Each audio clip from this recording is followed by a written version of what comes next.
এই হেজামারা বাজারে গতকাল আপনারা সবাই দেখেছেন যে আমাদের পার্টি অফিস নতুন পার্টি অফিস করতে যাচ্ছে এই সিমনা মণ্ডলের উদ্যোগে।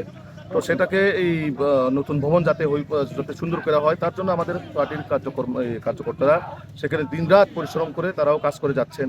তো হঠাৎ করে কালকে রাত্রে ত্রিপুরা মথার কিছু শৃঙ্খলা এবং গুন্ডা বাহিনী, যাদের নামে অলরেডি থানার মধ্যে প্রচুর এফআইআর করা আছে, এই লোকগুলা হঠাৎ করে আমাদের কর্মীদেরকে রাস্তার মধ্যে আটকিয়ে যেভাবে তাদেরকে প্রাণঘাতীর হামলা করে ওনারা এখন বর্তমানে খুব সিরিয়াস কন্ডিশনে জিবি হাসপাতালে চিকিৎসাধীন।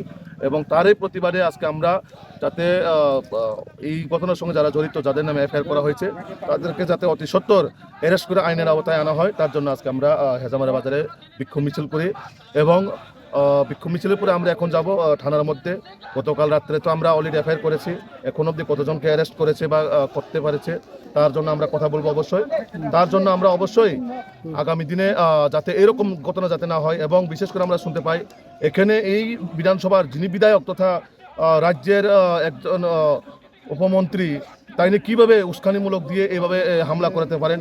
তাইনি একজন পবিত্র বিধানসভার সদস্য, পাশাপাশি একটা সংবিধানের দায়িত্বে আছেন উনি, কিভাবে এরকম একটা উস্কানিমূলক বক্তব্য দিয়ে মানুষের মধ্যে এখানে ত্রিপুরাসের মধ্যে একটা লড়াই করতে পেরেছেন? এটা নিয়ে তারা থামচা, এই নিয়ে তারা থামচা, নিজের জাতিগতকে রক্তাক্ত করে এভাবে প্রাণঘাতীর হামলা করে ওনাদেরকে মারার উদ্দেশ্যে এভাবে নিয়ে থামচা হবে। আমি ওনাদেরকে প্রশ্ন করতে চাই, মানুষ কিন্তু এই সবগুলা কোনোভাবে বরখাস্ত করবে না, এবং আগামী দিনে এটার জবাব আপনারা কিন্তু এডিসি ইলেকশনে পাবে। এরকমভাবে হামলা হুজ্জুতি করে এলাকার মধ্যে একটা অশান্তি তৈরি করে কোনোরকমভাবে মানুষ এটা বরখাস্ত করবে না। সাধারণ আপামর জনগণ সেই জিনিসগুলো দেখছেন, এবং আগামী দিনে এটার জবাব কিন্তু যিনি এই দলের সুপ্রিমো ওনাকেও দিতে হবে। এবং এই দলের যারা এই ঘটনার সঙ্গে জড়িত বা যারা এইরকম কাজের সঙ্গে জড়িত, তাদের প্রত্যেকেই হিসাব দিতে হবে। কারণ আমরা চাই এই রাজ্যের মধ্যে জাতি জনজাতি সকল অংশের মানুষ যাতে শান্তি শৃঙ্খলার মধ্যে যাতে রাজনীতি করুক।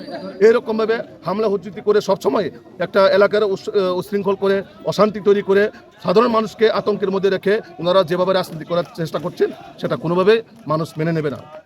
তো আমি আজকে আপনাদের মাধ্যমে একটাই বার্তা দিতে চাই, যারা এই ঘটনার সঙ্গে জড়িত তাদেরকে অবশ্যই আইনের আওতায় আনা হবে। আমরা পুলিশ প্রশাসনের উপর বিশ্বাস আছে, আমাদের রাজ্যের মাননীয় মুখ্যমন্ত্রীর উপর আমরা বিশ্বাস আছি। কিন্তু এর মানে এই নয় যে আমরা মানে সবসময় আমাদের উপরে হামলা করবে, আমরা চুপচাপ দেখে থাকবো, বসে থাকবে। তাতে এরকম ভবিষ্যতে যাতে না হয়, এই ত্রিপুরাকে এগিয়ে নিয়ে যেতে হলে আমরা সকল অংশের মানুষ মিলেমিশে আমরা কাজ করতে হবে।